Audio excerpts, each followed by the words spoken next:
اپنے نبی کا غلام بنائے۔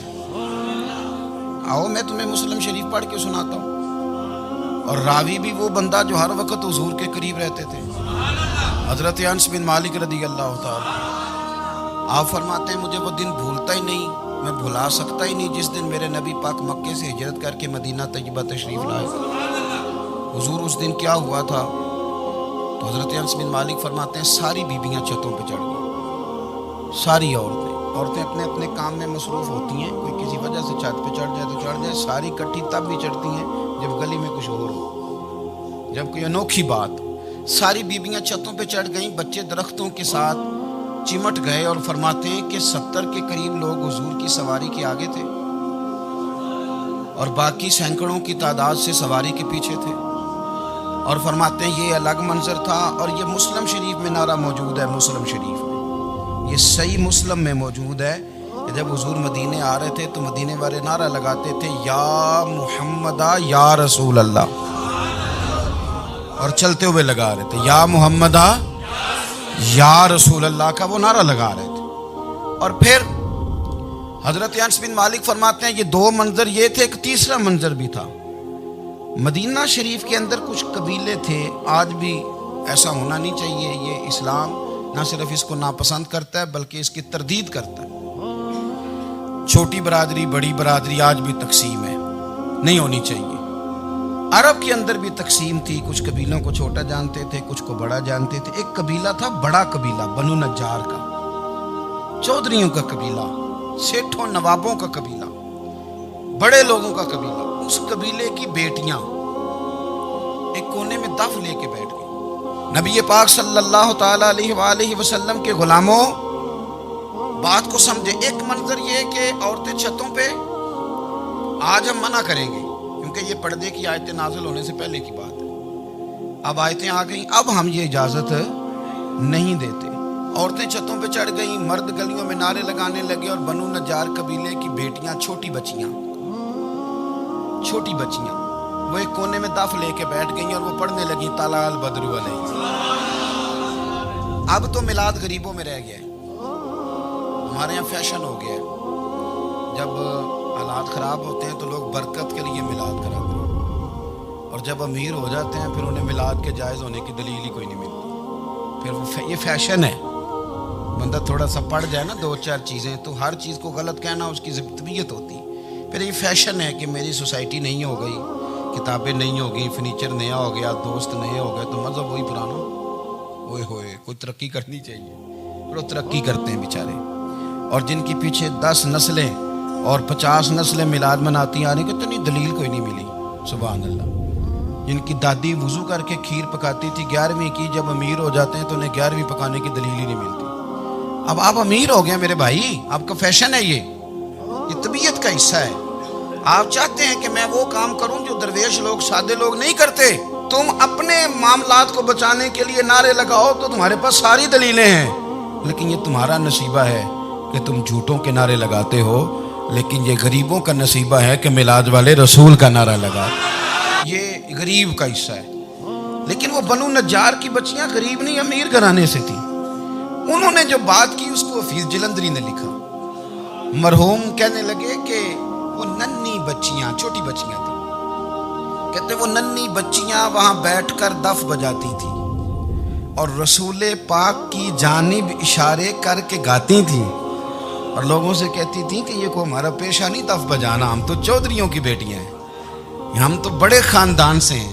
وہ ننھی بچیاں جو بیٹھ کر وہاں دف بجاتی تھیں، رسول پاک کی جانب اشارے کر کے گاتی تھیں اور کہتی تھی ہم ہیں بچیاں نجار کے عالی گھرانے کی، خوشی ہے آمنہ کے لال کے تشریف لانے، ہمیں بڑی خوشی ہے آمنہ کے لال کے، خوشی ہے آمنہ کے لال کے، خوشی ہے آمنہ کے لال کے، ہمیں خوشی ہے آمنہ کے لال کے تشریف، خوشی ہے بس آمنہ کے لال کے تشریف۔ نبی پاک صلی اللہ تعالیٰ علیہ وآلہ وسلم سے امت کا جذباتی رشتہ ہے۔ یہ پہلے دن سے ہی ابو جہل کب منع کرتا تھا کسی مسلمان کو کہ خانہ کعبہ میں نماز نہ پڑھو، کرتا پڑھو، حضرت صہیب ابن سنان رومی سے اس نے کہا کہ آپ اپنے طریقے کے مطابق، مسلمانوں کے طریقے کے مطابق کعبے کے اندر نماز پڑھیں، جو مرضی کریں۔ روکتے تو وہ نبی پاک کے قریب جانے سے تھے، وہ منڈیوں میں بیٹھ جاتے تھے، حضور کے قریب نہ جانا، حضور کے قریب نہ جانا، حضور کے قریب نہ جانا۔ میری بات کو آپ سمجھے اور ہمیشہ یاد رکھیں، امت کا نبی پاک سے جذباتی رشتہ، جذباتی، یہ جو رسول اللہ کی امت ہے یہ گناہگار ہو سکتی ہے پر اپنے نبی کی غدار نہیں ہوتی۔ میں آپ کو صحیح کہہ رہا ہوں، میرے کلین شیو نوجوان کے کان میں آپ جا کے کہیں نبی پاک، چاہے اس نے نماز نہ پڑھی ہو، چاہے اس نے داڑھی نہ رکھی ہو، آپ حضور کا نام لیں، اس کے رونگٹے کھڑے ہو جاتے ہیں، اس کی طبیعت، اس کا دل دھک دھک کرتا ہے، اس کی ایک ایک روح سے محمد محمد کی آوازیں نکلتی۔ یہ فیض ہے رسول پاک کا اور یہ کرم ہے اللہ کا اس امت کے ساتھ۔ امیر ملت پیر جماعت علی شاہ صاحب محدث علی پوری فرماتے ہیں، ایک جگہ ہندوؤں کا جلسہ تھا، ہندو پنڈت تقریر کر رہا تھا، اس نے نبی پاک صلی اللہ علیہ وسلم کی شان میں معاذ اللہ کو بیعت بھی کر دی۔ مسلمان تھے ہی نہیں، ایک مسلمان تھا، وہ ملنگ نہیں ہوتے دوری ڈنڈے والے، اس کے پر رنگین ڈنڈا تھا، وہ کہیں دور بیٹھا تھا، تو اس نے سن لی، اسپیکر چل رہا تھا، تو وہ ڈنڈا لے کے تو سٹیج پہ چڑھ آیا۔ وہ کہتا ہے میں نے پنڈت کے سر میں مارا ایک ہی ہے، پر مارا ذرا صحیح کر کے۔ وہ ڈھیر ہو گیا، لوگوں نے گرفتار کر لیا، جیل میں چلا گیا۔ پیر صاحب کہتے ہیں میں ملنے گیا، بندے کو بسم اللہ بھی سیدھی نہیں پڑھنی آتی، سورۃ اخلاص بھی ٹھیک نہیں آتی، ربنا آتی نہ دعا نہیں کر سکتا، ملنگ ہے۔ میں ملنے گیا اور میں نے کہا یار نہ تو نماز پڑھے، نہ داڑھی رکھے، نہ تو مسجد جائے، پر تو نے کمال کر دی۔ تو کہتے ہیں پیر صاحب چھم چھم رویا اور پنجابی میں کہنے لگا پیر صاحب میں گناہگار ہاں پر اپنے نبی دا غدار تے نہیں نا۔ یہ گناہگار اور غدار میں فرق ہوتا ہے، میں گناہگار ہوں پر یہ تو نہیں نا کسی کی ضرورت کہ میرے سامنے میرے نبی کے بارے میں بات کر جائے اور ساڈی اچھی تے سچی سرکار نو گل کر جائے۔ یہ بات آپ سمجھیں، دشمن احمد پہ شدت کیجئے، ملحدوں سے کیا مروت کیجئے، شرک ٹھہرے جس میں تعظیم رسول، اس برے مذہب پہ لعنت کیجئے، اور مثل فارض زلزلے ہوں نجد میں ذکر آیات ولادت کیجئے، اور یا رسول اللہ کی کثرت کیجئے۔ نبی پاک کا پیار امت کے لیے سرمایہ حیات ہے، رسول پاک کے ساتھ امت کا والہانہ رشتہ ہے۔ نبی پاک کے ساتھ والے حضرت خبیب کو گرفتار کر لیا مکے والوں نے، اس وقت غربت تھی اسلام پر، مکے میں سارے لوگ کٹھے ہو گئے اور چوک میں پھانسی دینے لگے حضرت خبیب کو۔ کہنا آسان ہے، کرنا بڑا مشکل ہے، بندہ جیل میں الجھ جائے تو میں نے بڑے بڑے سیانے لوگ معافیاں مانگتے دیکھے، بڑے بڑے لوگ کہتے دیکھے ہیں کہ یہ کام بڑا، کہتے تنہائی بذات خود ایک مصیبت ہے، آپ کو اکیلا رہنا پڑ جائے نا، یہ لاک ڈاؤن ہوا ہے تو لوگ نفسیاتی مریض بن گئے، اکیلے رہنا، تنہا رہنا کوئی چھوٹا کام ہے۔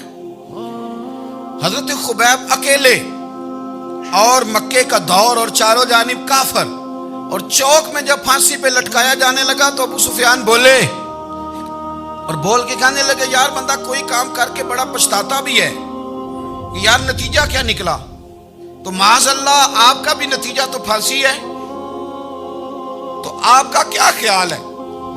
یہ آپ یقین کریں کہ لوگ صحیح صحیح ساتھ چلتے ہیں، تھوڑی سی دشواری اٹھانی پڑ جائے تو کہتے ہیں میں گاڑی ٹھیک تھا، پر انہی پتھروں پہ چل کے اگر آ سکو تو آؤ، میرے گھر کے راستے میں کوئی کہکشاں نہیں ہے۔ لوگ نا میٹھا میٹھا کھانا چاہتے ہیں، تھوڑا کڑوا آ جائے تو مصیبت بن جاتی ہے، کہتے ہیں سارے ہی فلانے سے پیار کریں گے تو میں کروں گا، سارے مخالفت بھی کریں گے تو ہم انشاءاللہ پیار ہی کریں گے۔ یہ کیا بات ہوئی کہ ہم زمانے کا رنگ دیکھ کے چلیں گے؟ اب بعض لوگ پچھتا رہے ہوتے ہیں۔ حضرت خبیب سے کہا، ابو سفیان نے ابھی کلمہ نہیں پڑھتے تھے، کہنے لگے تو اس وقت پھانسی پہ لٹک رہا ہے اور تیرے نبی مدینے میں اور آرام میں، اور ان کے صحابہ آرام میں، اہل بیت گھر میں، تیرے ذہن میں اگر اس وقت یہ بات ہو کہ اس وقت تیری جگہ پہ وہ ہوتے معاذ اللہ، تو پھر کیا ہوتا؟ مجمع غیروں کا، علاقہ غیروں کا۔ یہ ٹائم آیا تھا اب نعرہ رسالت لگانے کا، اب ٹائم آیا حضرت خبیب نے نعرہ رسالت لگانا ہے، پر لگانا کس طرح ہے کہ کافر یاد رکھیں۔ حضرت خبیب سے کہنے لگے اگر تیری جگہ حضور ہوتے تو پھر تیرا کیا خیال ہے معاذ اللہ؟ تو حضرت خبیب کہنے لگے تم ابھی بھی نہیں سمجھے؟ ٹھیک ہے میں مکے میں اکیلا ہوں، سارے لوگ مدینے میں ہیں، پر میں پچھتا نہیں رہا، میں تو فخر کر رہا ہوں، میں فخر کر رہا ہوں اس لیے کہ چوری کر کے جان نہیں دے رہا، مدینے والے کی عزت پہ جان دے رہا ہوں، میں فخر کر رہا ہوں. فرمایا سن, تو کہتا ہے تیری جگہ حضور ہوتے اور تم انہیں یہاں معاذ اللہ پھانسی پہ لٹکاتے. فرمایا سن, میں تو یہ بھی پسند نہیں کرتا کہ میں گھر میں بیٹھا ہوں اور میرے نبی کو ہلکا سا کانٹا بھی چبھ جائے. ہمارا اپنے نبی سے محبت کا رشتہ ہے, ایک کانٹا بھی حضور کے قدم مبارک میں چبھے ہمیں برداشت.